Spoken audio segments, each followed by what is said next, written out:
Hey friends, this episode is part 2 of Michelle Holling-Brooks' incredible story. If you haven't heard part 1, you're going to want to go back, get caught up, because it's a lot to catch up on.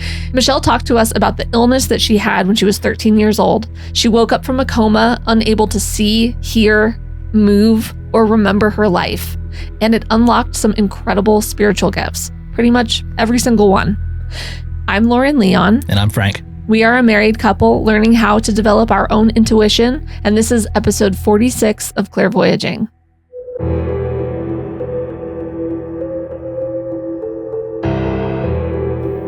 Wayfeather Media presents Clairvoyaging.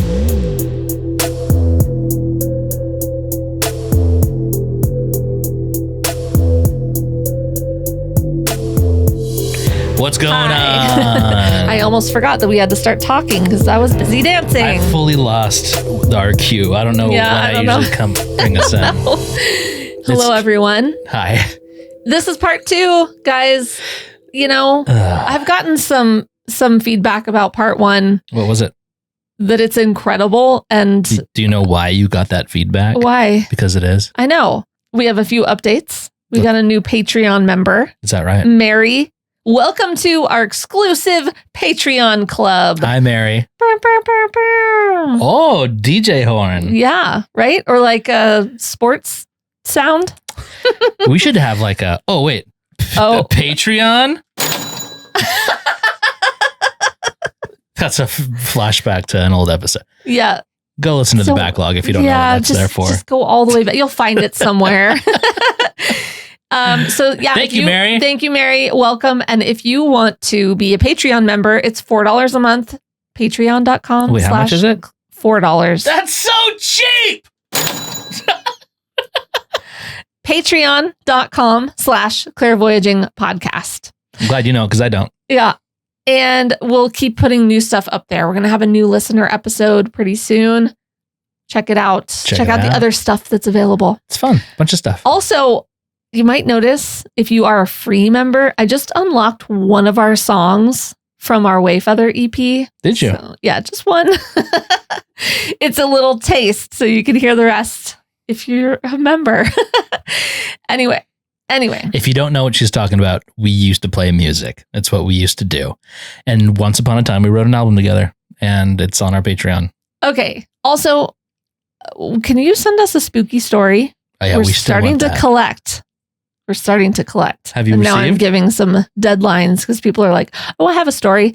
October 15th is your deadline. Uh-oh. If you've got a story, you can write it, or you can write it and then send us a recording.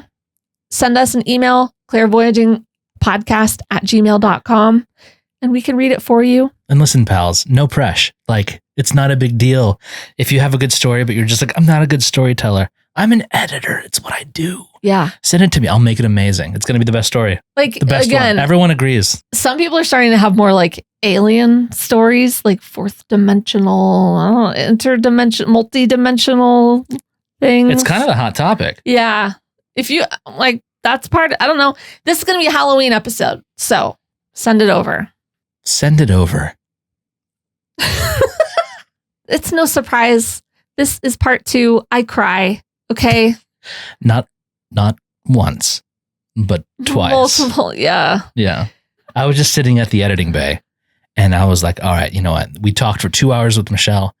I'm going to obviously have stuff to cut out. And I cut down 30 minutes. That was basically me having, and you'll see this because I left some of it in.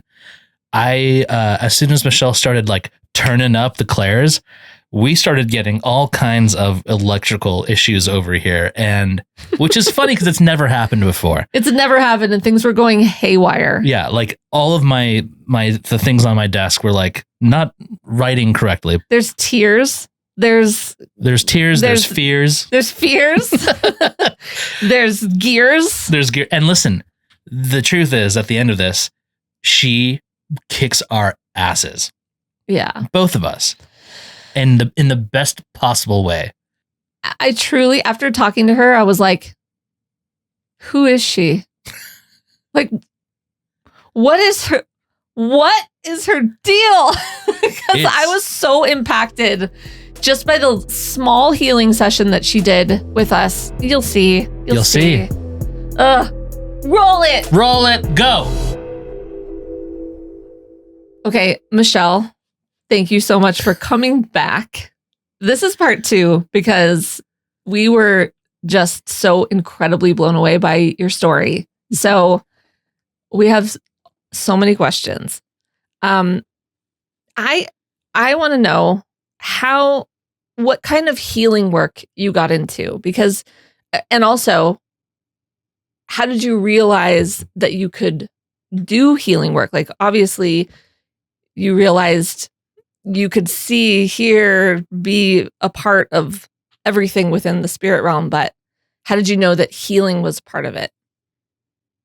Yeah, that's a great question, and I'll try to be as linear as possible. It's fine. Yeah. So once I've kind of like had that wake up call from Baron at 23, when I was like, peace out, I'm done with this. And he was like, why don't you see her? And I realized how far apart I had become.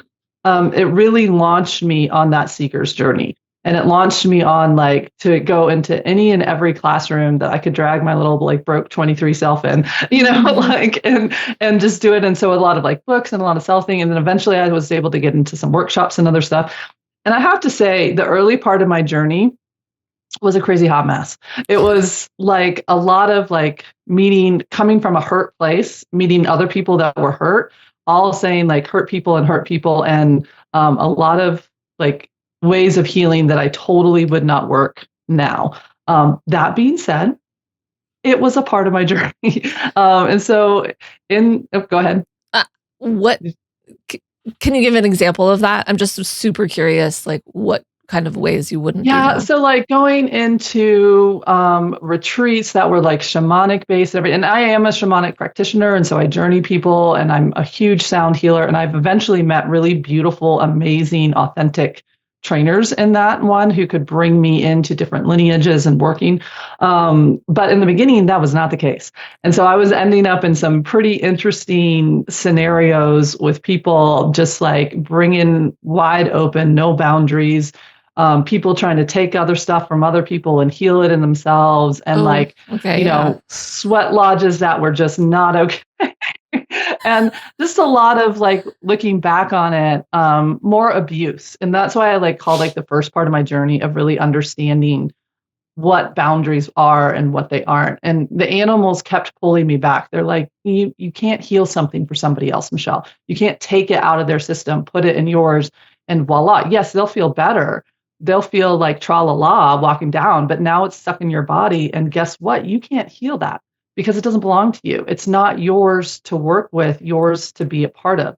And so the first half of my journey, I call it the initiation into like that fire shamanism, where it is like, I'm going to take it from you. The old story of the person at the side of the village that somebody comes to, they say, hey, I've got this problem. And they pull it on out of their field, and then off they walk, tra-la-la, like no big deal. But that healer doesn't live very long. They can't sustain themselves because they're continuously just pulling from other people the stuff that's in them, and it's got to go somewhere. Yeah. So we got to put it somewhere in our system. And yes, we can transmute as much of it as possible, but eventually it's going to catch up with us, which is what happened. Eventually it caught up with me. And it just doesn't work that way and once I finally got it, I was like, wow, Michelle, that's a huge savior complex. Cause like, who do you think you are? Like coming in there and being like, oh, I can see this, and this is wrong with you. And let me just put this point and this point and this point and this point together, and voila, you look shiny in a veneer, but it's not going to hold because their consciousness didn't come with them. Does that make sense? It makes too much sense for me. Yeah. I actually haven't really heard of that, like taking someone else's like pain or energy and like putting it into yourself to heal.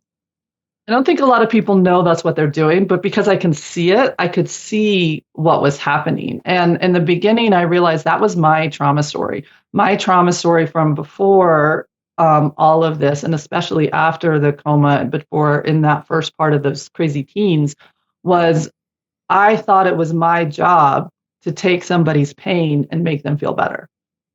And so I thought it was my job to be a healer, air quotes, in that way. So like fix it for them instead of them doing the work themselves.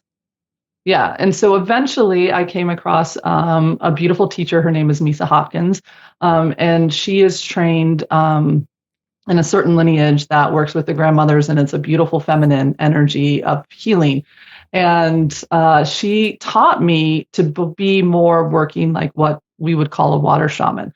And how to be more like, okay, I'm going to hold the container. I'm going to set this up. I'm going to be with you. I'm going to journey with you and travel with you as you go into these different places, these little tic-tacs of you that are trapped, are scared, are nervous, are defensive, whatever they are. And I'm going to be with you as you breathe into them. And we're going to ask them, what do they need? Because that tic-tac knows the medicine is within that wound. And so me as a happy-go-lucky healer coming in there and saying, oh, I can see that your second chakra is out and I know how to fix that. Wax on, wax off with a healing technique or, that would give them a temporary relief. It would give them a way to feel empowered. Like, oh, I can change the system. Step one, we all have to start with what I call parking lot angels. We got to start there because we got to feel like how incredibly empowering we are. And that we do have that ability to take our attention and an intention, put it towards something and engage with a new flow versus what it was. However, if we stop there, then we just are no different than taking a pill to force something to be different. We're not asking the system what happened as to why you created this way. Because I personally believe that our body doesn't do anything for giggles. Our protective mechanisms, our trauma responses, they were exquisite. They were perfectly tailored, like a custom gown for us in that moment. However, once we're out of that moment, that's the problem. But they're frozen in time. They don't know that I'm older. They don't know that I have more degrees of freedom. They don't know that I have literally a different way to change something. So we got to go to it, kind of do a little bit like, hey, we come in peace, and then like, can you guide me? So instead of me bringing my mind to it of what I think it needs to do to fix, can I bring my heart to it? And can I let it guide me? And it's a totally different way of healing. And it feels completely different. And it actually holds because the body breathes and exhales and opens to a more harmonious way of working. Your mind is there with it, and your heart and your soul are leading the way. That is so beautiful to think of. And like, wow. So much stuff that we've learned over the course of the show has been regarding like living your life heart first and like getting out of your head and trying to solve everything by thinking about it, which obviously is a problem I have. Yeah. But that's really, let me ask you a question. I'm still like, go. The idea of your body created those trauma responses, which was perfect for the time. And now, like years later, it's still running the same tape. Yeah. Oh, that's profound to me right now. Like, yeah, I'm going to have to think about that. Yeah. Well, maybe I shouldn't think about it. I should feel about it. I don't know. Yeah. I'm all wrong. Yeah. Yeah. Just drop in. Like, 'cause I call it pass the baton. Like, let the baton run through and it's got to get through the fifth chakra, which is a tricky spot. And then it's got to get through the high heart protectors to the heart. Like that baton's got to get passed. The reason why it doesn't get passed is at the time, think about it. When you're little, you are at the mercy of the beings around you. They really, truly have. You can try to have a voice and share with them what they need. But if they're lost in one of their wounded parts, and that's how they're interacting with you is from a wound, they can't hear their heart. And that's what I saw. Like when I first woke up from that coma, the reason why I was like, I don't want to interact with any of y'all is because I could see their mind and these protective like parts, like whipping the heart and the soul back. Like, wow. They were trying to say, don't say that, don't do that, ask for help, they were trying to give guidance to help that being be met in that struggle that they were in. And the mind and the protective parts were like, yeah, no, social engagement matters too. Yes, we got to physically survive, but the way we physically survive is through the tribe. And so that matters, and it can override anything in the body. It can override the heart, and it's designed to override it at first because that is how we have to survive. When somebody's disconnected from their heart, you can't try to talk to their heart because it's not there. Is that the You know? energetic version of like forced stoicism? Mm-hmm. Yeah, like, oh, fine. Like, and so the body learns to become very quiet. The heart learns to become very quiet. It's still trying to like say, hey, can we try this a different way? But it says, you know what? We're in survival mode. And so emergency procedures, like all like the ethics and the this, that, and the other, and the beautiful heart values that we have, those go out the window. We're in emergency procedures. Mind, you're the one that does that, Yeah. But this is resonating too much. Sorry. Sorry. Yeah. Sorry. So are you good at what you do, or? I like to think I'm pretty good. That's so like funny. be quiet. Yeah. Sorry. Okay. And so all those procedures that we pick up along the way in that emergency handle come to the front of the book, right? It's like, okay, it would be nice if we could share what we need, if we could find a person that we could trust. These are all beautiful, I call them sprinkles on top of the cake. When we're in the middle of it, we don't care about sprinkles. Right. We just need the front of that book, Yeah. And then the problem is we get lost and we forget that there's a whole nother book. Yeah.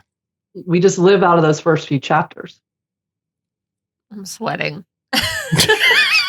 Your book might be making that, Lauren. Your eyes are sweating. I know. Lauren's got sweaty eyes right now. This is like You need a tissue, huh? Yeah, I do. Sorry. She's got boogers flying and everything. Hold on. Pause real quick. I'm going to get my wife a tissue. I'll be right back. Absolutely. It's truly, I'm sweating. It's a release. Sorry. It's a transmutation. It's truly like, it's something that I've been as a kid, like trauma, child of divorce, like kind of confused, where's mom, dad's hurting, like all the things that it kind of pushed I think I pushed my voice down, and now here I am trying to like be okay with being vulnerable, being okay with like taking risks. Things are like scary. So everything you're saying is like, oof. Yep. That's exactly what my body did. Right? Yeah. Yeah. Yeah. Well, and water is one of the ways that we can, it's where the memories are held, is within the water within us, within the fascia layer that's in between us, within our gut. Yeah. And so this release that you're experiencing right now might be that literal water saying, maybe we don't have to keep some of this cloudy fog in here anymore. Maybe we actually are in a different space and we can let this go. Oh, I love that. We're out of tissue, so here's a roll of toilet paper. I love it. Now I need to figure that out. Okay. Did I miss anything good? Yes. I'll review the tapes. Thank you for holding space, everyone. Absolutely. Well, I don't think that you can talk about this without your body interacting, because our body doesn't want to stay in the front half of that book. Mm-hmm. It never did. It never wanted to be there. But it said, you know what? I've got to survive, so I'm going to stay in the front half of this book. But the minute it sees a crack, the minute it sees like some light that's like, hey, there's some other stuff here, it's all in. You can't unring that bell, and it wants to go forward. Now our mind, I call it, we need to befriend the mind. The ego, the mind, it is not the problem. Everybody wants to get rid of it. I was like, no, we need to befriend it. We need to bring it in, because otherwise we're still at war within our own system. Right. So what lesson are we supposed to take when there's such strong friction between your body and your mind, and you have this dichotomy you have to manage? Does it mean like we're in a space that we shouldn't be occupying? Are we like dealing with I'm sure this happens to everybody at a certain time, but like if this is like a chronic condition that you're dealing with, like you're maybe not living your most authentic life, right? Yeah, you're definitely bound up. Yeah. You know what I mean? And so it's about inviting the mind to see that there is a way to, one, survive. You're not going to die. Pre-world, it was like, no, I'm going to die. If my family kicks me out, if my family doesn't, if I don't conform to whatever my community says it equals, and I just stay in my own truth, our nervous system is designed to tell us that's a bad idea. You know, unless we were encouraged and we had some anchor, like what schedule was for me, that little anchor for me to be in. And when he left, though, I had no anchor. You know, like when he left, I was like, oh, I don't have anybody I can be me with. And so then I just became shapeshifter extraordinaire, you know? Yeah. And in the beginning of it, the journey, it was shapeshifter, healer extraordinaire. I got hot hands. What do you want healed? I got you, you know? And it's like, yeah, some pretty cool healings happen. And I'm not going to take away from any of those moments. However, I would probably never do them the same way again, you know? Some of the healing techniques you're talking about that maybe weren't useful, it sounded like it was steeped in like people's ego. Like they made it a lot about themselves. Yeah. I mean, because if you can have somebody walk in and they've had a chronic back pain for 10 years and they're hunched over and they can't move. And within an hour sitting on your table, they can stand up and they can like sit up and stand down and do everything. Your ego gets a little bit of a, I did that. You know, sure. like, Yeah. Yeah. And so you start to make causations that aren't true. And what I realized is that ultimately the track I was going down that I had to do a hard left turn from was, I mean, just completely take it out, was that I was going down a road where I was energetically hijacking people. I was putting things together because I could see what to put together or what to move aside or what to pull out. But it wasn't authentic. It wasn't real. It was me taking on their journey, their contracts, their different things. And it was just truly, while they felt good and they loved it, it wasn't kind. Ultimately, I saw that was not a kind way to be with another being. Because of how temporary it was, or because of temporary, and it also kind of took them out of their own kind of flow. Now, okay. I mean, the trippy thing about that is like, well, I really can't override somebody's system if it really doesn't want to do something. Yeah. So, but what part of their system was doing that? And it was probably a wounded part that just wanted somebody to come in there and bippity boppity boo it and take it away, you know? And I walked in there with a little ding, you know? Yeah. And then I was like, oh, that's a trauma response. That's not real. Right. You know what I mean? And it's can I be with the person as they're unwinding? It's going to take longer, maybe, but maybe not. Maybe it'll go faster. Who the heck knows? But I have to let that egoic piece go. Do you think oh, sorry. Go ahead. Do you think you were doing that because like some part of you wished that you had that when you were that age, like when you were 13 and going through your coma and everything like that? Yes, absolutely. Like that was a wounded part of me saying, I wish somebody had seen me, heard me, held me, took away this pain. You know, like I wish somebody had done this for me. So now I'm Cape Crusader. I call it the superhero effect, you know, like I'm out there like righting all these wrongs. But that was the issue. I was deeming things as wrong, you know, and that right there, that was a hard pill to swallow. Sure. Like that was like a big ego check. I was like, I have to even let go that what happened to me at 13 was wrong. I have to let go of like all of the trauma that happened when I didn't know who I was. And somebody said, hey, Michelle, you do this. And I said, okay. And all the like not cool things that happened because of that, you know, like all of that, I had to let all of that go and realize none of that was wrong. And man, that was a dark night, you know? Yeah. Sure. Yeah. So, okay. Sorry. We are, no. This is related to what we're talking about. We are not supposed to, you know, swoop in and save people from their own journeys. But I do have a question about that. That sounds like a great thing if, like you said, you're in a parking lot and you want to just help someone and you're feeling them that intensely. But wait, is that a parking lot angel? Yeah. Oh, is that what you meant by it? Yeah, like the person who just like all of a sudden is like, oh, let me get the bags for you, or like, let me, you know what I mean? Like, yeah. oh, Okay. they just kind of come in and thank you for and then they saying leave. that. Yeah. That's like that's like what I call the seduction of your soul. That's like, hey, you have more power than you think you do. Oh, Right. You know yeah, what I yeah. mean? Everything's interconnected, and that's like step one. Right. You know. So then, but what about the concept of like generational trauma? Drama. Yeah. And like, because I've heard before that like, oh, you know, your generational trauma will continue down your lineage until there's someone who's ready to face it and heal that. But it sounds like, I don't know. What are your thoughts on that? Yes and no. Okay. I have like, you got part of it. Absolutely. So this book of like how to survive Earth School has chapters in it that came from people before us, right? And so there's chapters in there that we didn't have anything to do with, but yet it is in our cells. It's in the water within us. It's passed from person to person to person.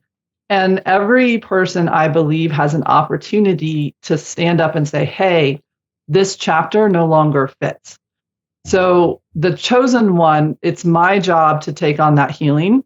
I had to learn how to let that go, because that was putting a burden on me that then I was spending like 7 hours a day in meditations, healing trauma lineages and whatever. And I was like, what's happening to my life right now? And all of a sudden I had this vision that I was using myself as a tissue to the universe instead of honoring my beautiful soul and my life. And yes, I can definitely break these links and I can offer them to my lineage and say, hey, anybody in here who wants to break this link too? You didn't know it was possible?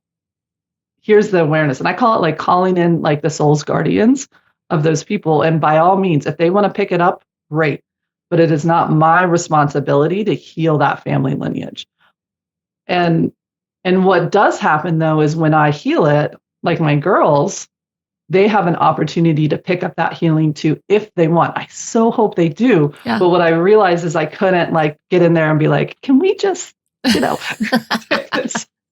like I would take love this for this not to be a generational part trauma out and take this out. And so it's like really coming into that, like, I don't have to add more things to my river of life, but there are some things in my river of life I can't take out. And so that generational like healing is definitely huge. It's a huge part of it, because I believe currently where we're at right now as a collective is we've de-evolved from where we originally were. You know, like the trauma and all these books that have been passed down has created a human that's incredibly disconnected from who we truly be. And so, yeah, the part of this big collective shift that's happening right now is we're all trying to wake up. Yeah. And we're all trying to be like, oh, gee, we don't have to do it this way, you know, and like there could be something different. And what would that look like? And what can happen because of the trauma responses is we can get very attached to the light worker myth. I am here to heal this and set people free. And just like you were saying, Lauren, that's our wound. Nobody was there for us. And so we want to be that for other people. And so then we turn into treating our lives like a tissue when we get into this work, and we're just here to help other people heal. And what happens then to our life? Yeah. What happens to us enjoying the connections that we make with each other if we're just all in the work? And I'm a Capricorn rising, so I'm a very Saturnian person. You know, like I am about the work. And so it was a bit of a like to be like, oh, there's a way to be joyful service. What is that? Wait, I'm a Cap rising too. I should probably learn from you. Well, I am an astrologer, so you know, if you want to read it, let me know. Oh, of course you are. Yeah. Oh my gosh. Can you just really quickly, when you talk about, I just want to go back to the shamanic journey. When you say like you journey people, I like to ask the questions that maybe not everyone, I like to ask the dumb questions, I guess. Like, I had this on my list. Oh, great. Okay. Is it like an ayahuasca or mushrooms journey, or is it you don't have to take any plant medicine I don't to think- do a journey? I'm just going to go out on a limb and say she doesn't need that. I know the other people. Sure. They don't need it clients. either. Yeah. I Can don't you want to explain take what that away, is? because I think it done well. Mhm. That's the huge caveat. Done well, psychedelics can be helpful to support people and integrating into parts of them that are so discompartmentalized. Hmm. Done not well, you're busting through a whole bunch of barriers into a part of a person that's not integrated and they don't have any awareness of. And that can create a lot of trauma. Remember that early 20s when I told you there was some trauma? Yeah. Got it. This is where the trauma came in. So, I learned from that, like, I want to be in that boat with myself as I'm traveling. I don't want to have a substance of any type force me into different areas that are not part of my partnership, and so when I journey people, it's through, yes, we might use sound like drumming or rhythm or chanting or toning. Sometimes it's just through breath, just bringing their breath in and letting that willingness, because when you bring willingness into the system, it opens. Mhm. You don't have to punch a hole in a wall. You know what I mean? Like Yeah. it says, yes, I'm here and I'm willing to be with you. And then you don't have all the unfortunate side effects of Right. the other ones. And I'm not, again, taking anything away from that. Some people, that's a huge part of their journey. And that was a part of their path of what they needed.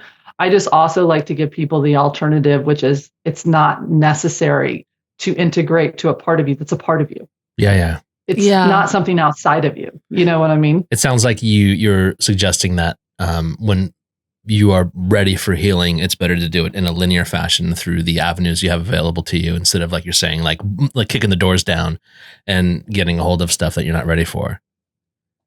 Yeah. Or definitely doing some type of a protocol with like a really reputable thing that maybe has some parts work in it or something Yeah. like that, that they're going to have good sitters with them, the whole nine yards. Right. Yeah. It's just not a part of my program that I offer. Right. Okay. Is Thank that- you for answering that, because anytime I hear shaman, it has such a connotation of you're going into like a tent in the woods. Well, hold on and- a second. You're making it sound like Burning Man. This is like new, like fake shamanism. Shamanism has been around for forever. I know, but the I feel like Yeah. The stereotype. the with it stereotype, is- Yeah. has been lately in the last 15 years. Sure, yeah. Some person is just like, I'm gonna tell you, take this ayahuasca or whatever, and then you hear people like they've changed Dropping like flies. fundamentally. Dropping like flies. I Yeah. have not heard. Everyone says their first ayahuasca experience is like life changing, and then you hear a year later that they lost their marbles and they like destroyed their lives. So Yeah. So Again. yeah. It's- I haven't had a clear again, idea of what exactly a shaman everyone's going to is. do whatever they feel. One thing is if somebody's, like I was trained and we do shamanic practices, I would never call myself a shaman. And that's just because that again is this new agey, like, ooh, I'm at the, and it's Yeah. like, no, like these are traditions, these are skills. And what basically the archetypal pattern of the shaman means is it just means that it's somebody who walks in both worlds, Mhm. somebody who has the ability to walk through different levels of consciousness. And now I can journey. In the beginning, I used to journey for people. I'm going to go talk to you this. I'm going to go do this. I'm going to come back bringing the messages. And then I was like, wow, I'm really disempowering them because they think the only way they get to them is through me. you, yeah. And like I said, that first part, I learned what not to do. Yeah. And then the second part of the journey was like, I want people to realize this is within them. Yeah. And I also want them to know they're going to hit these tic tacs. They're going to hit the trauma when they're awakening. So it's not just all really cool love and messages. It's love, but it's love like as a part of you that's never been able to be seen and honored because it wasn't okay for it to be, is finally going to get seen. And when you hit that, I don't want lotion potions and baubles, oh my. I want somebody who is sitting there with that and can hold that space. Yeah. And not try to move you through it in a way that their ego wants you to move through it, but the way that that piece wants to move through it. Yeah, you know best. That's amazing. We're like on this, growth, like spiritual thing. And the thing that we're encountering, well, obviously, like I almost started crying again, is the trauma, like facing the trauma first, because that's what's like in the way for me anyway. That's what's in the way. Like my body's like, you're going to figure this out first. So that makes a lot of sense to me. Also, I get super, if someone tells me like, oh, you need to go on like a journey, you need to take mushrooms, I'm like, no, I'm too scared of that, because I think my body knows like, you're not ready for that at all. Yeah, but also you have control issues. Because of trauma. Right? Yeah. Well, and I think, it might end up part of your path. Who the heck knows? You know what I mean? However, I think if it is time for it, it will come from a knowing within you, if that's what you want. But also just the willingness to step into allowing the body. Once I figured all this out, I was like, oh, I need to go like befriend the body.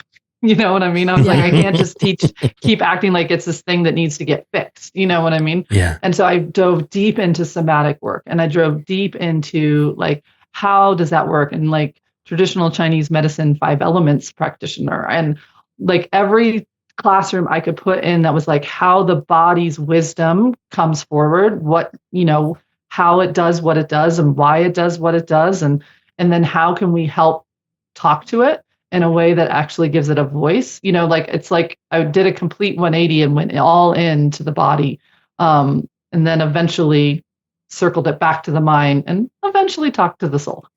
But, can I say, this is, crazy. What's so interesting about your story is that like, well, hold on. First of all, the first thing I had in my notes before we even started was you have permission to read us or anything like that.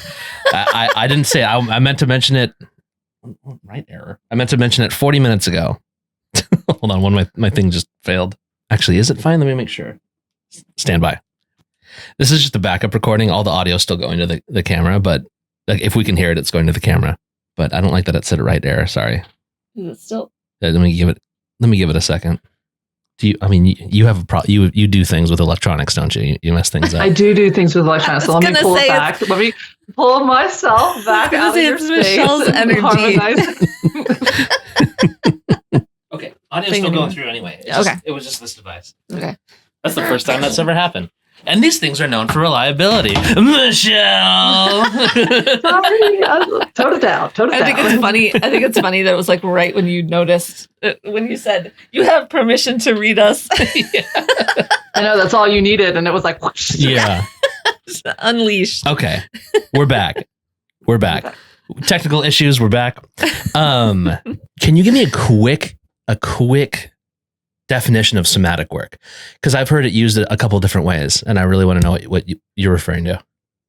Yeah, so for me, somatic just means the body, and it's the language of the body. So somatic work means I'm willing to get curious about what my body's doing as far as sensations. So, for example, if you guys want to follow along with me, and the listeners can too, like just go ahead and just do a quick little scan into what is happening in and around your body right now.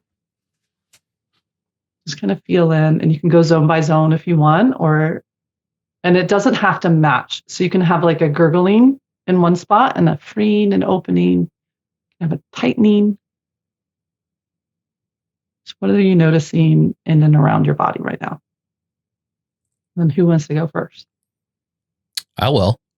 Okay. All right, Frank, what do you got? So I actually was kind of practicing this a little bit earlier because, well, for reasons. Got a feeling. Yeah. I used to work at a place, and they like talked a lot about the concept of interoception and like using your body as a map. So like when I'm not feeling great, I will take a second to try and figure out what my body is telling me, which is a new thing for me, and I like it a lot.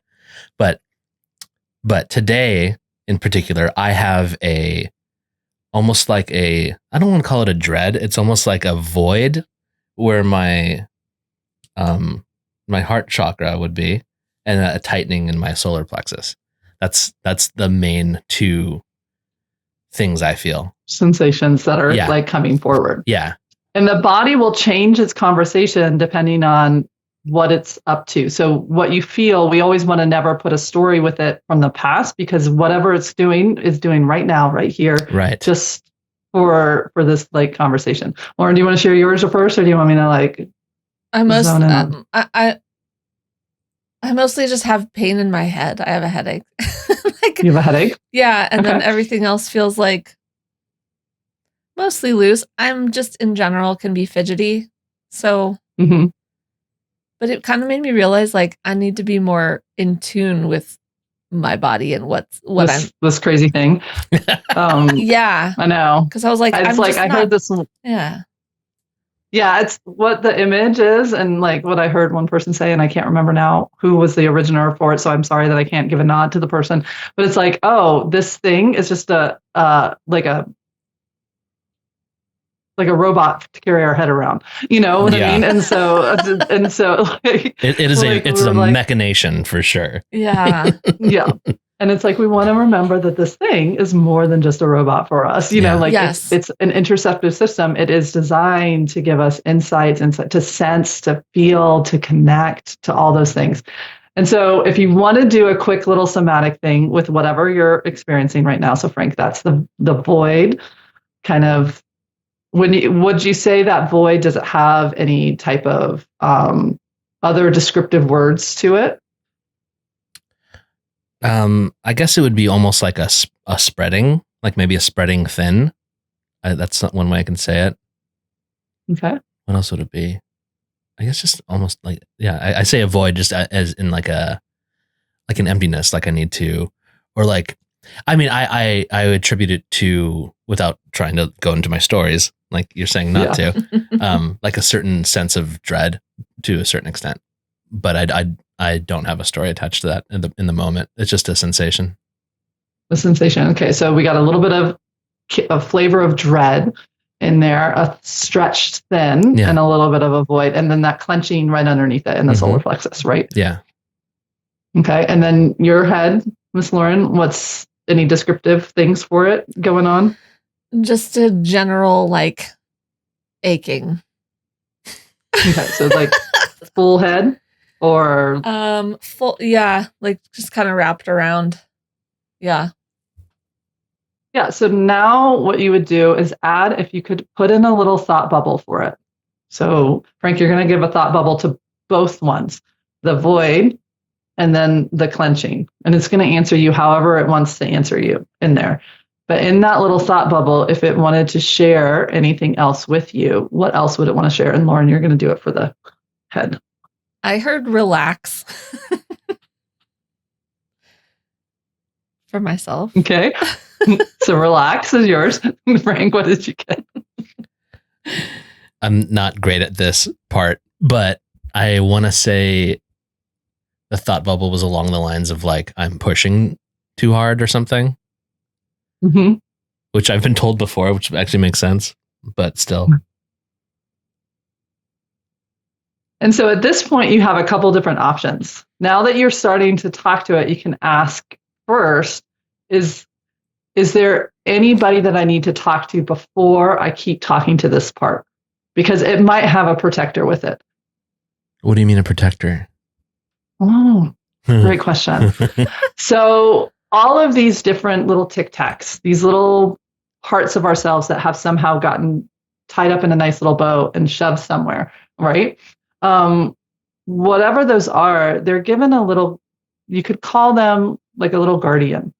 And their job is to keep that tic-tac from overwhelming the system. They're supposed to keep it a little bit to the side, because whatever was happening when that was created, the system deemed it wasn't safe to deal with that up front and center. There wasn't enough help. It was too much. There was too little support around there, or it was too soon for your little system to deal with it. So it was out of the order of time. And so it pushes it somewhere in there. And then to keep it shoved over there, it gets a little protector. And it says, hey, I'm here to make sure you don't, one, upset the system, but you aren't totally alone. Is that a us protector, or is that like an outside protector? It's a mental protector, so it's within your own system. But sometimes, this is the tricky part, going back to your inherited stuff, sometimes they're inherited. Okay. So sometimes this was like the family thing says we don't ever talk about feelings. So you get whoa. You said I could read you. Yes. Just say it. Yeah. So this protector can come in, and now all of a sudden you say, I'm totally cool with talking about healings. I don't have to clench this up. I feel good about that. And this protector, though, that's not yours, says, actually, no, we can't do that. And they battle it out until one of them wins. And when we're little, who typically wins? Yeah, the protector would. Yeah. Okay. So we're what? So we have elements of ourselves that have been quarantined, but they can if we don't address them, they just keep bundling themselves up. Yeah. And think of like something that keeps knotting itself up. So like all the muscle and the fascia and the tissue, the energy signals that are trying to go through there, it's getting denser and denser and denser and more disconnected and more frayed. And so now you have that thinness that you're talking about because stuff isn't allowed to come through. And so you get deserts in some areas and then dams and backup in other areas. And that creates trapped trauma and energy. Shit.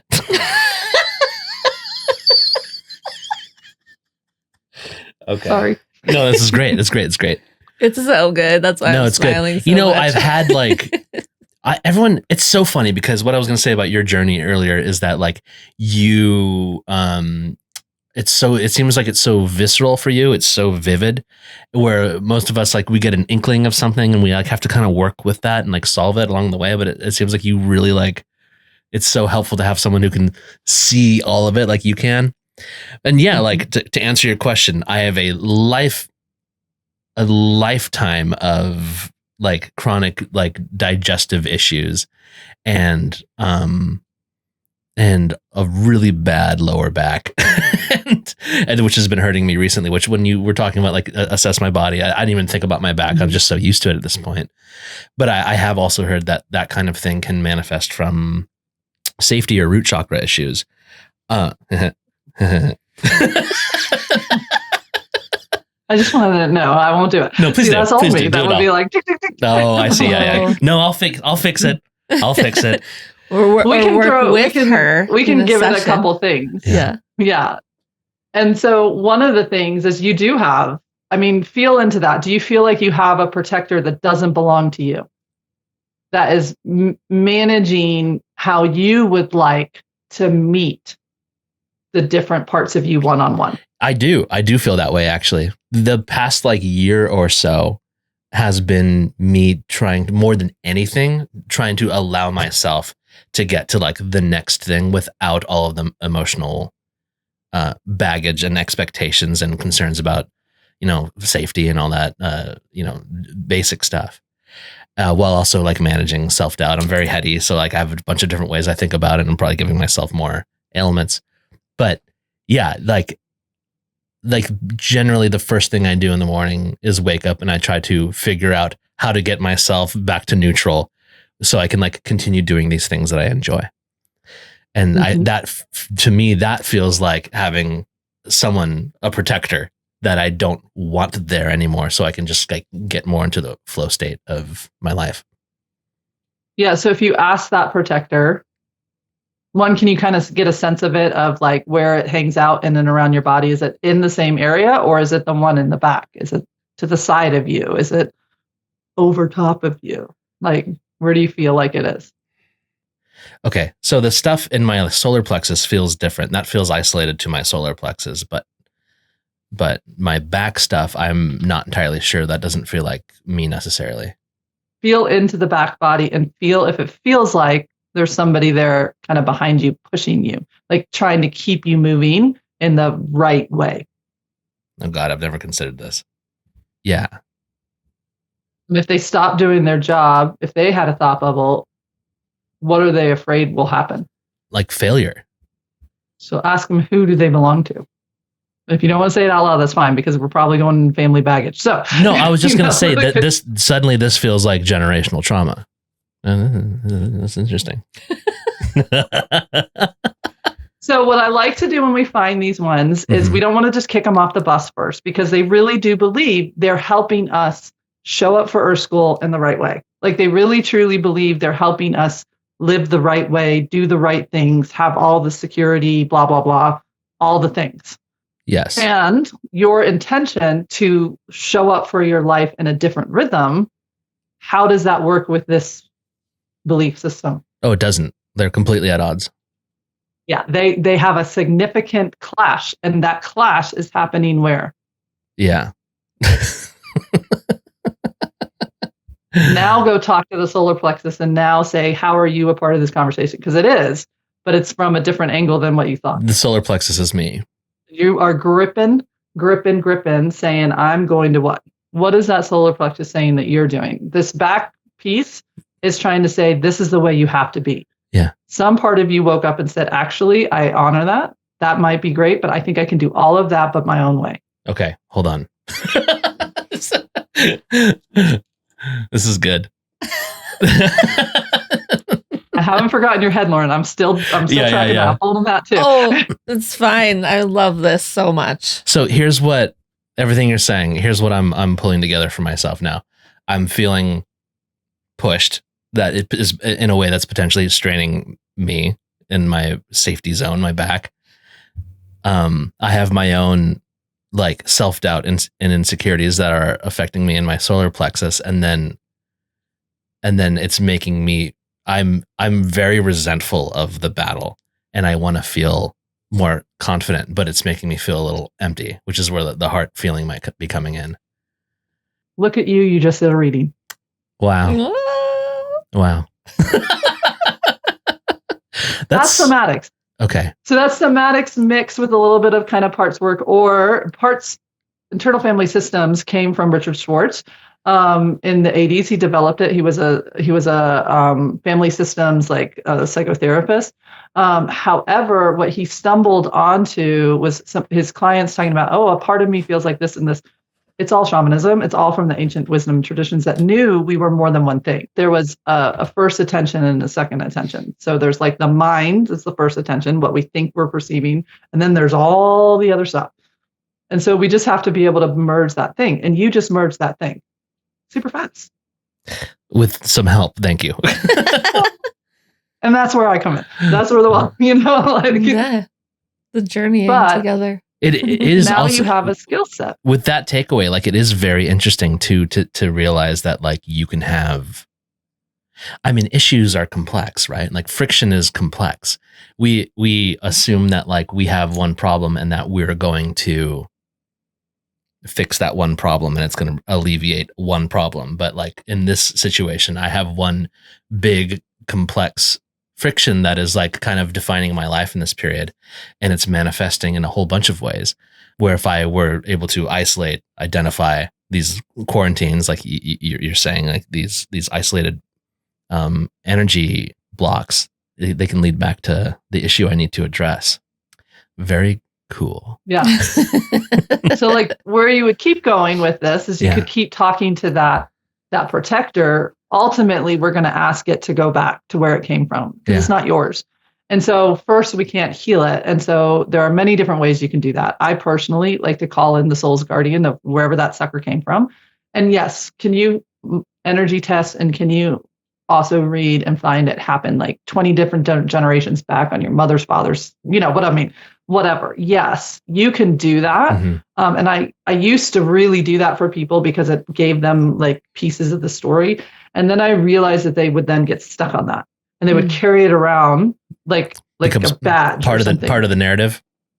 Yeah. And then instead of freeing up their system, they're like, oh my God, I cleared something from 7 generations back. I'm like, and this is what happened. And then they have this huge like aura that's now added to their system in addition to it. You know what I mean? And so sometimes we absolutely need to know those stories, but oftentimes we just need to know that this little sucker who's pushing on your back who's been there for a while. I mean, just go ahead and ask your system, first choice, best choice. How long has this little sucker been there? Oh, yes. Yeah. It's been with you for a very, very long time.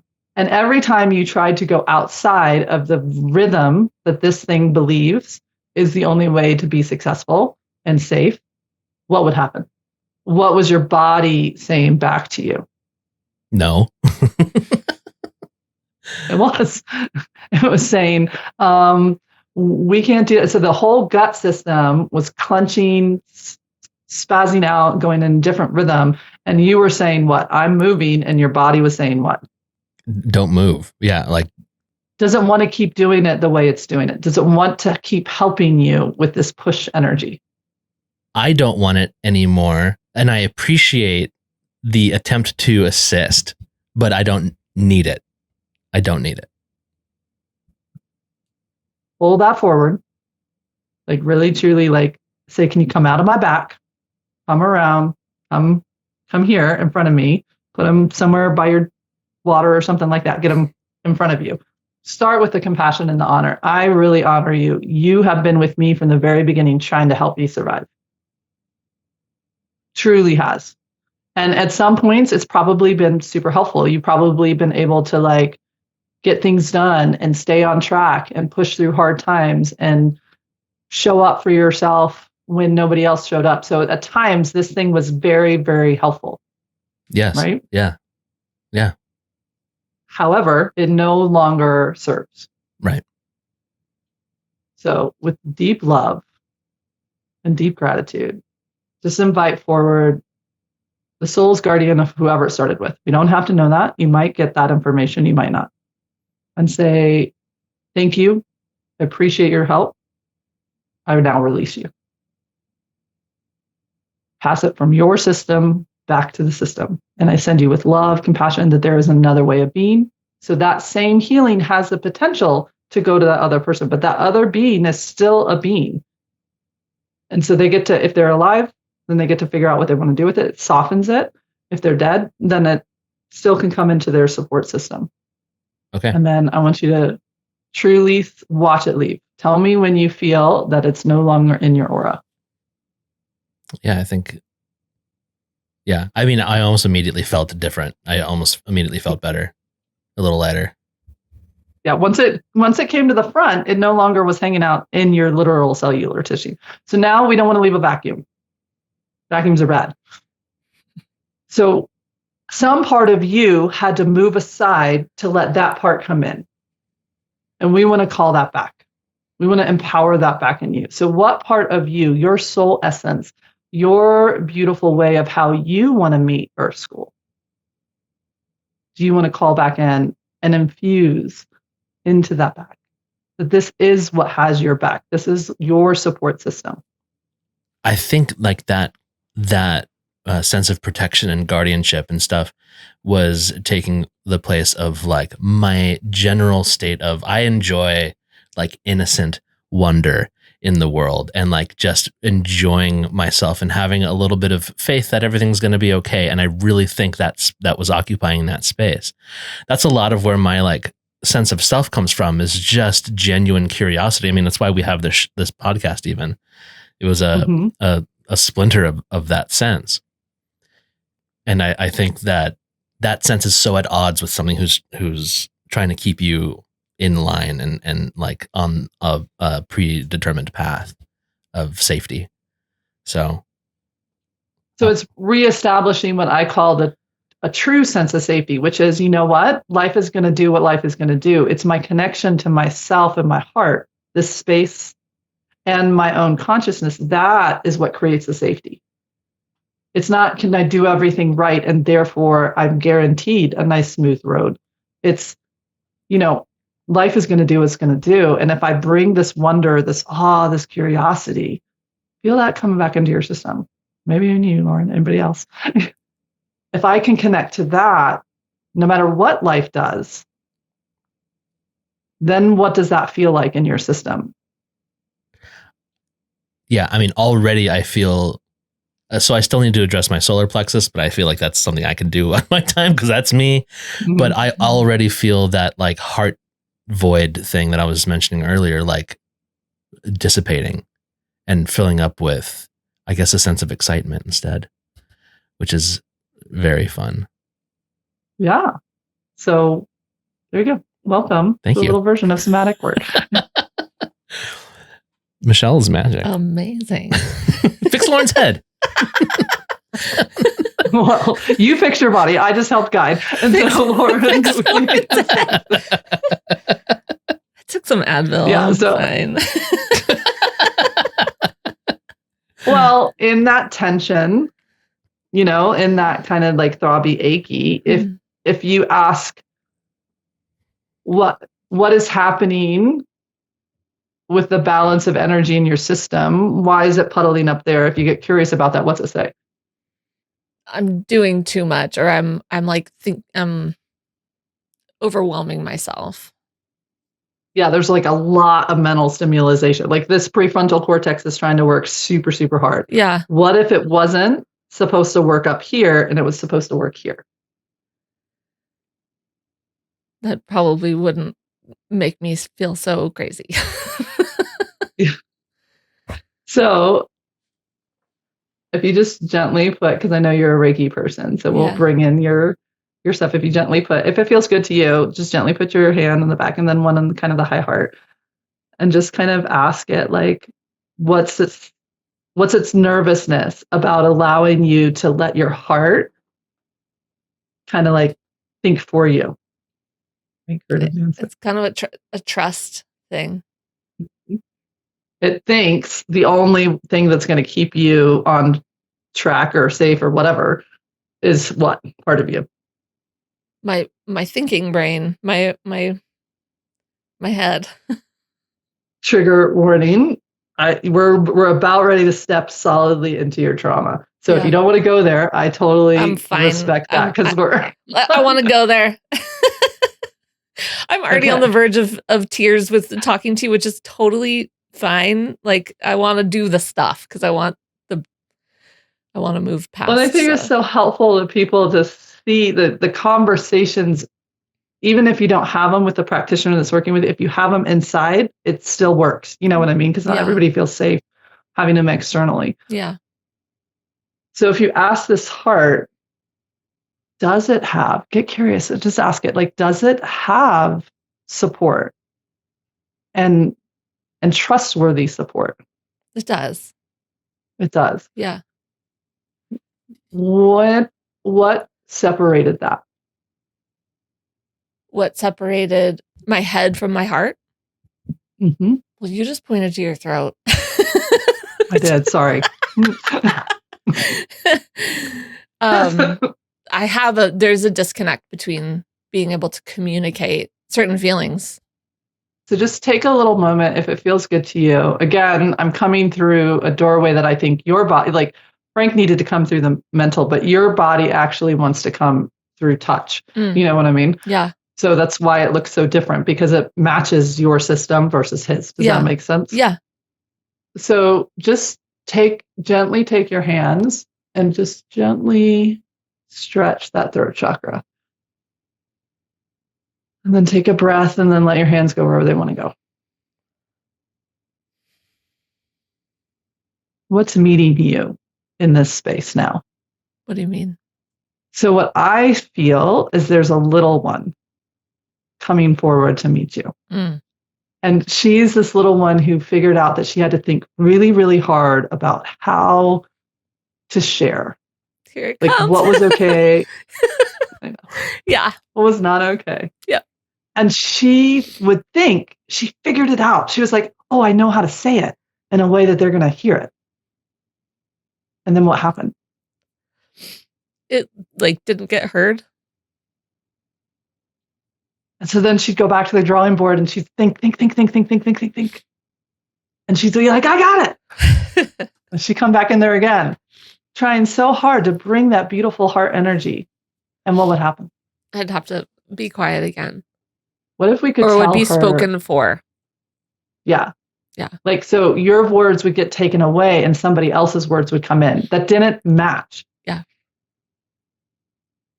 And then people would be responding to you from a request that wasn't even actually whose request.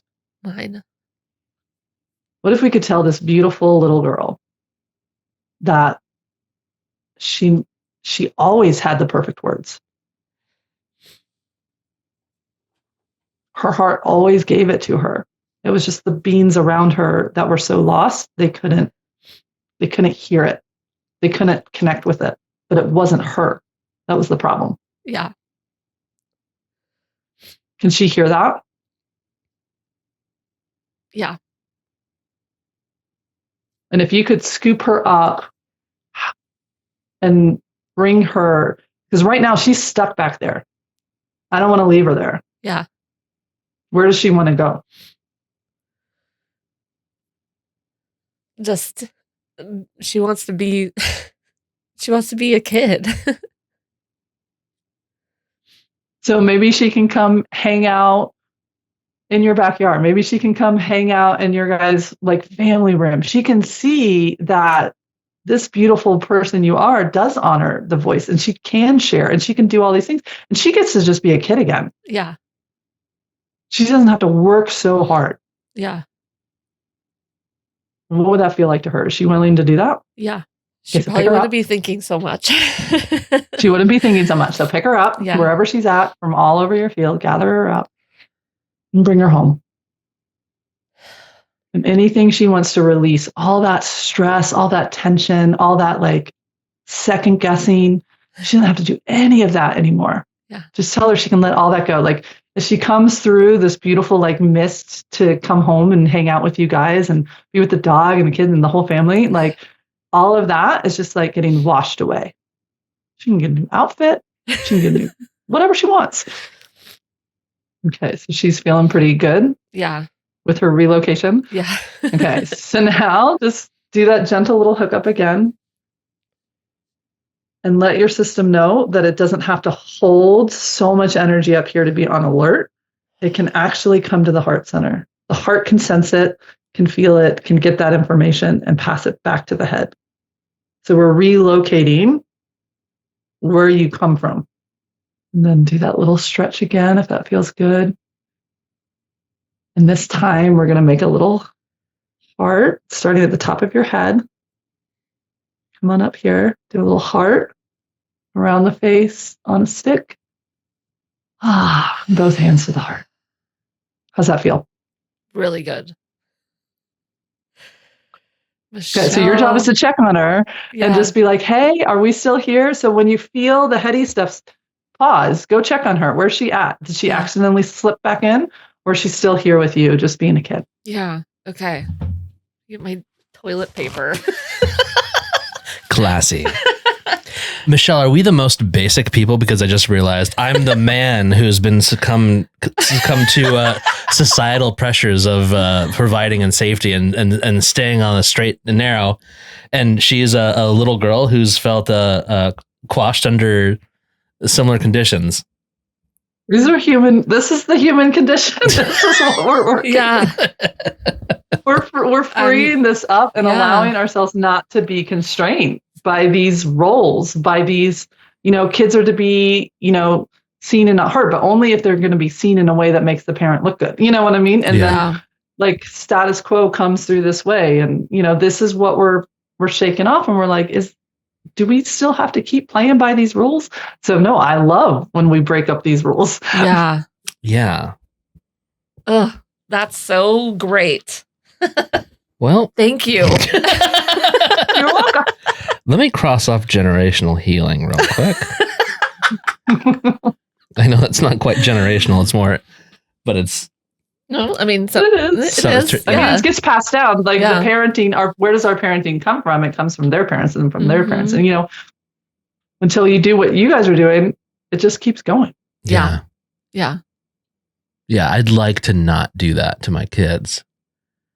We talk about that a lot. Yeah. We talk about that a lot. Sound healing.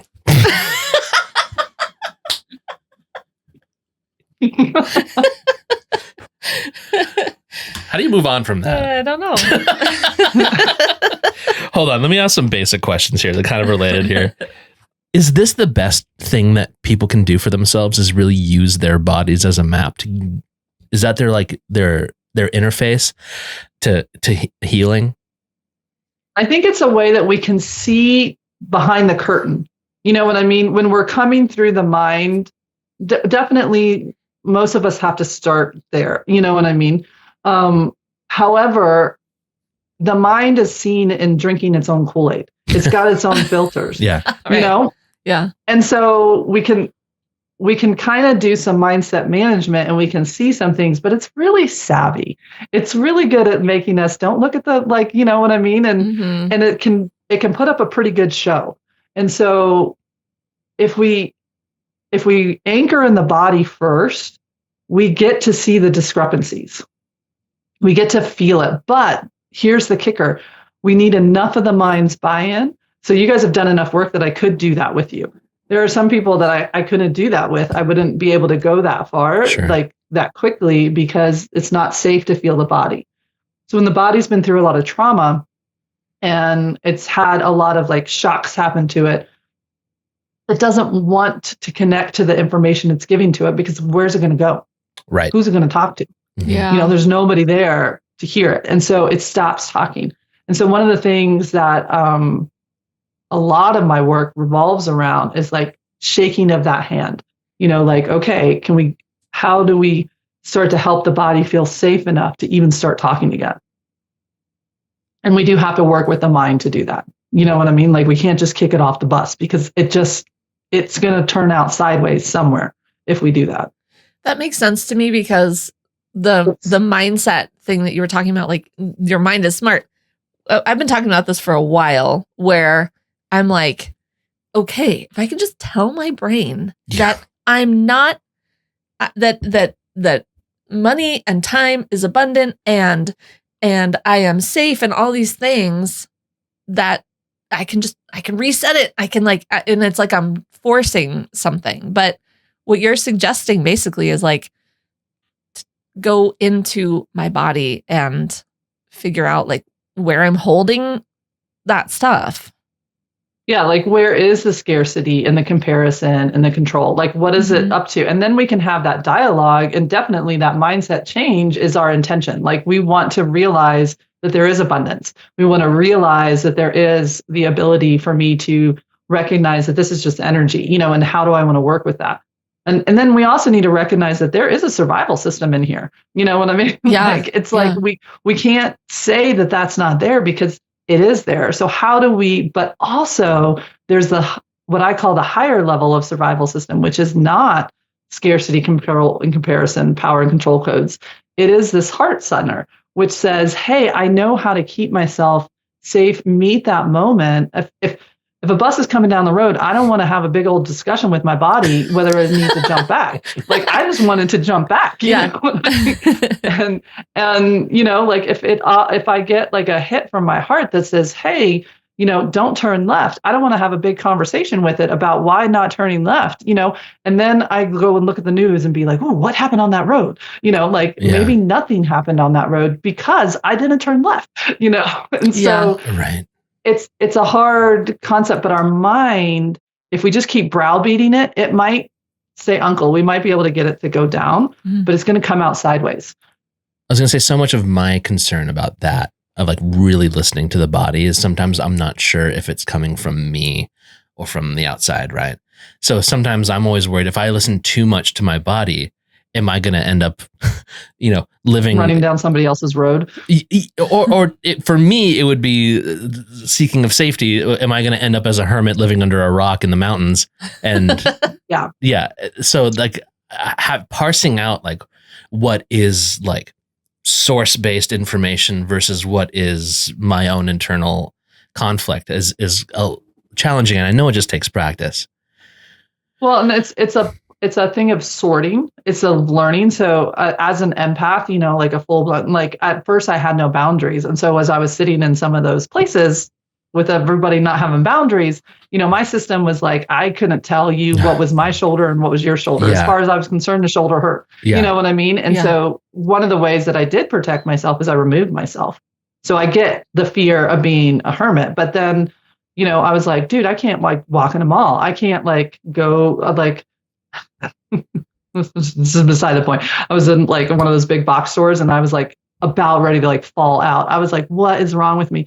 And my daughter like tapped me on the shoulder and she was like, Mom, look behind you. And there's this, bless this little soul. It was in one of those little cart things. And she was struggling. She had like all this up. And I was like, okay, my body has not done that in a million years. What the heck is wrong with me as to why I was all of a sudden running her system in my system as if it was mine, Oh, wow. And I had to go find like where I had lost that ability to sort and also hold me as me, you as you.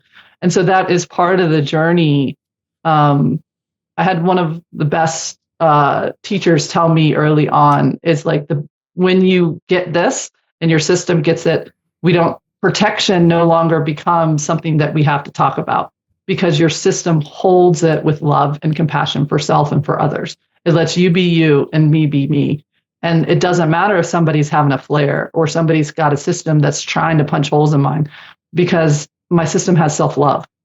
And it is that heart center that you were talking about earlier, Frank, that like when that's there, you have your system.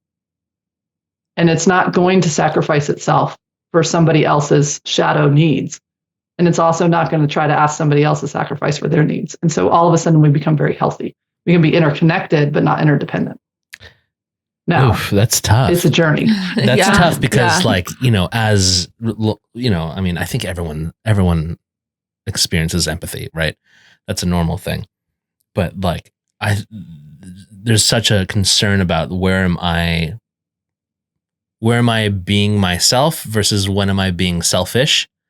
That is like always a concern because I want to be someone also who like is helping people in there, but also from a standpoint of I put on my my air mask first when you know what I mean? Yeah. Before you do the kids.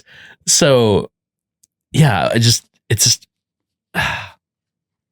yeah, I need to personally, this is helping me realize how much more time I need to spend on doing what you're saying from the heart, being my own generative source of self-love, and then from there being able to assist. Yeah. One of the early questions that I asked it was like my mantra is this mine? And in the beginning, 9.999 times out of 10, the answer was what I was feeling in my system was not mine. So then it became I'm curious then why did I go and pick that up and put that in my system for some part? It all came back to I thought that was my job. That was what I was taught a good person does. That's what I was taught. You know what I mean? Like that was acceptance. It was all trauma responses. And so upgrading that to like, okay, well then what is the healthy way to help that person? What would that look like? Maybe it's doing nothing. Maybe it's... I just realized this recently where I was like, okay, I'm getting like way too in the weeds with other people's issues. And I'm on this path of like, I want to break out of what I'm going through or what my mindset, what I'm dealing with. But then I go back into this pattern of like, oh, but they need help. They need this. And like, I distract myself with other people's needs. And it comes at a cost. Yeah. And then I'm like exhausted and cranky and just coping and not like being my best self. So yeah. That makes sense. Just had this realization like a week ago.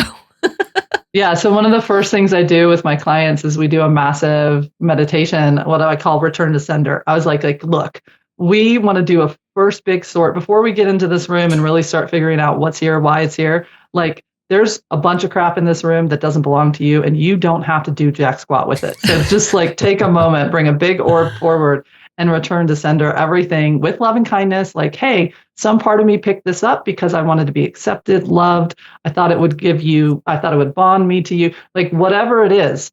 And some part of you was like willing to give it to me because it connected us. It brought us in. Trauma bonding is a real thing. And so like, let's start with that. And some people get like a little orb in front of them. Some people get orbs that are like the size of the universe, that they're giving it back with. And we just invite it all to go back with love. That's great. Now, some people won't do it And there were parts of me that won't do it. They're like, oh, I'll give this, but I won't give that. And that's because we know that when that hits that person's field, they're going to know it. And we don't want, so that's a whole nother conversation. You don't want someone to know that you unfriended them on Facebook is what you're saying? Yeah. Okay. And energetically, they will know it. You gave me my shit back. That's interesting. They'll look at you a little strange next time and they'll be like, something is different. And you're like, yeah, you're not in my left hip. Yeah. Love you. You're in your own left hip. I can be with you in a different way. Oh, man. Oh, wow.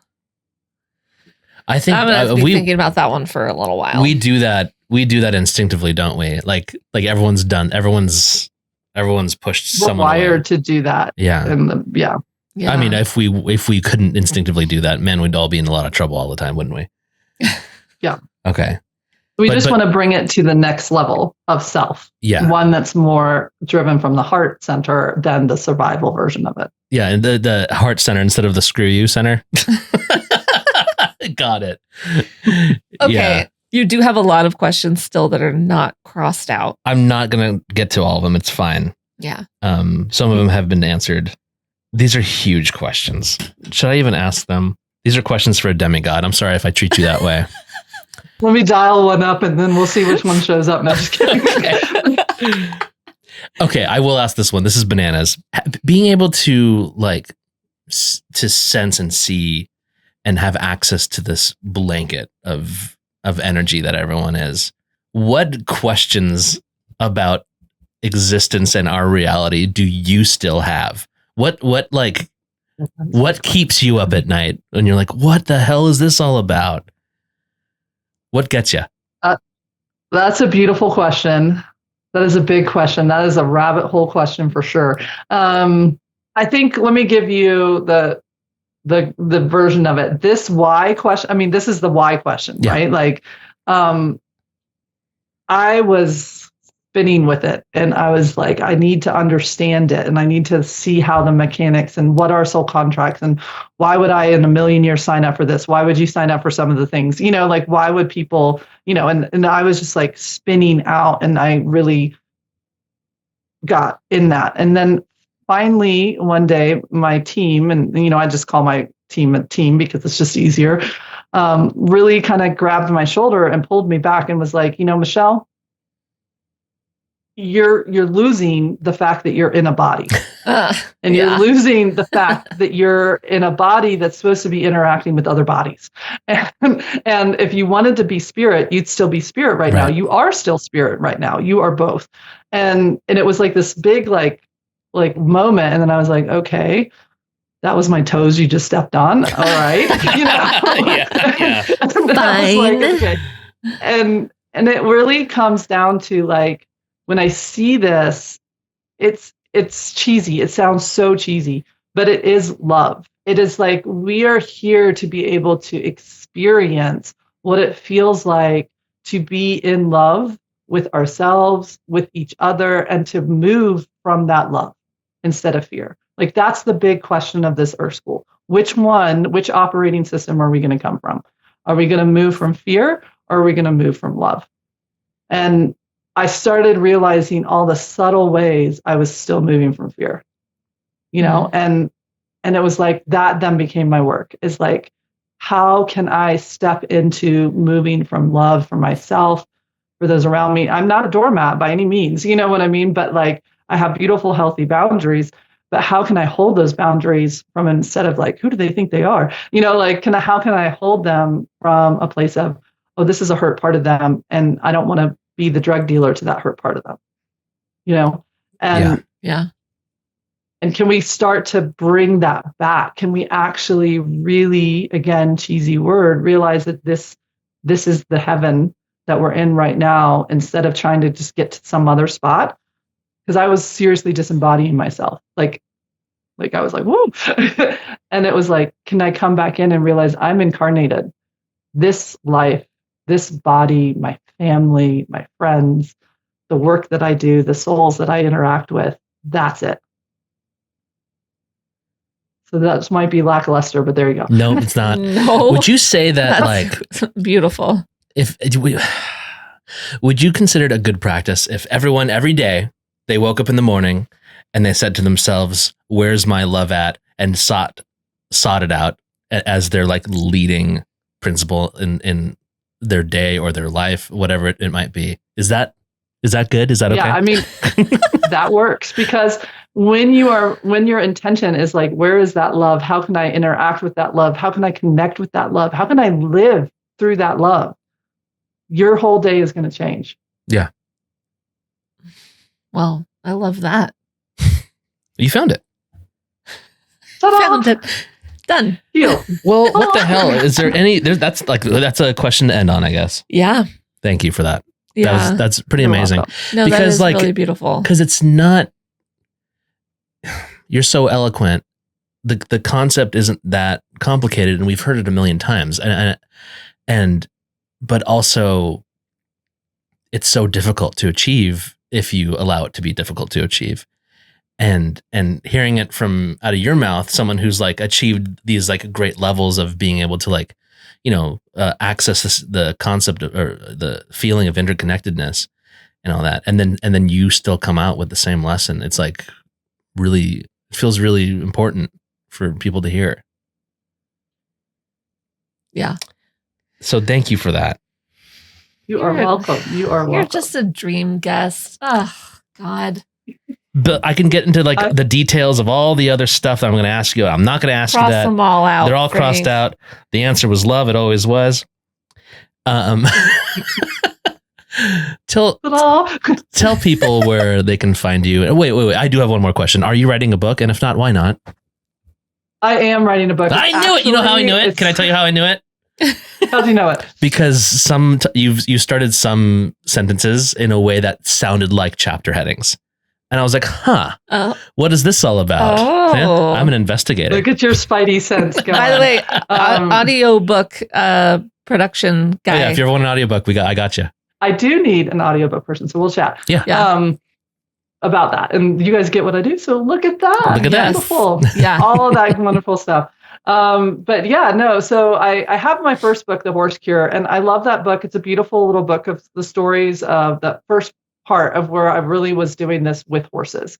And it's a beautiful book. It's like a story book. It takes people in through that idea of being able to see themselves in that connection with the clients and the horses. And I love that book. That's nice. However, that book does not help people step into why. If you know how to read that book, you'll see it. But that book was written before the cancer journey when I was trying to hide behind science. Got it. And so while I love that book and it's amazing and it's super powerful, it's my ode to like equine partnered psychotherapy, Mm-hmm. This new series of books that are coming out is all of this. And so it's like, how do we hold this space for ourselves and for each other? And how do we like step into building what I call the bridges of connection back to ourself, to our body, to our mind, to our heart and our soul.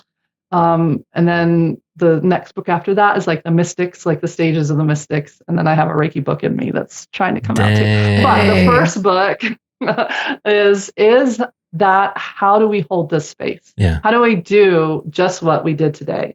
And how do you do that for yourself? And then for practitioners, how do you bring that into whatever field it is you do, leading from this idea of really befriending and awakening versus fixing? Yes. And so it is finished. It has been through its developmental edits. It's I've kind of been shopping it around, but I just keep feeling like it wants to go self-published. And so hopefully spring of 2025. All So right. you guys can, I'll let you know and you can come back on and I can tell you all about it. Please. But maybe you'll know if you're helping me with the audiobook. Yes. I'd love to. If you're down, we'll talk. He's doing one right now for a medium that we interviewed. So tell everybody where they can find you. So you can find me on the different, good old socials out there. I have a website that's undergoing a big refresh right now. So depending on when this comes out, it will either kind of look like Michelle the Equine Person with a little bit of the other, or just like, hey, this is all the stuff. And so that's unbridledchange.org. And so that's the main kind of hub, but then you can also find me on YouTube. I have a podcast called Soulful Practices where I do this. I like bring in a little concept, a quote, do a little teaching on it, and then I walk you through a somatic healing session with it that you can work with that week. And so each week gives you new ones, which is super fun. I love doing that one. And That's so awesome. that's over there on YouTube. And then it's also on Spotify. And I'm nowhere near technical savvy as you are, Frank. So it's, it's just this. I hit record and off it goes. It's not super fancy. Nothing wrong with that. Nothing wrong with it. Yeah. And then Instagram, Facebook, all of those places. You can find me under either Michelle Holling-Brooks or Unbridled Change, because that's the name of my organization. Amazing. Awesome. I'm so glad we found you. Yeah. Oh, and we found each other through social. So I know. Look at that. Yeah. Awesome. Thank you. Please Thank you keep for us updated. Stay in touch. And thank you for the great conversation. Thank you for the healing. Yeah. Thank you so much. You're welcome. And we'll stay in touch Thanks with for your you willingness. because I like your work. So I'll come cry, Well, come thank cry with you again. Remember that episode that Lauren cried the entire time? With my toilet paper. With your toilet It'll be paper? amazing. Oh, we need to get some official clairvoyaging tissues here. Yeah. You see, like Anyway. with a little box. It'll just be like a little branding. Yes, Yeah. exactly. Thank you guys. Yeah. You guys are amazing. Thank I you. love that you're willing to be so open and vulnerable and raw and just like ask the questions that elicit really beautiful conversations. So thank you guys for being who you are and on your journey and putting this forward. I can only imagine how many people it's helping. You're too kind. Oh, that's awesome. amazing. Thank you. All right. We'll talk soon, Michelle. Thank you so much. Okay. You have a great one. Bye. Have a good one. Bye.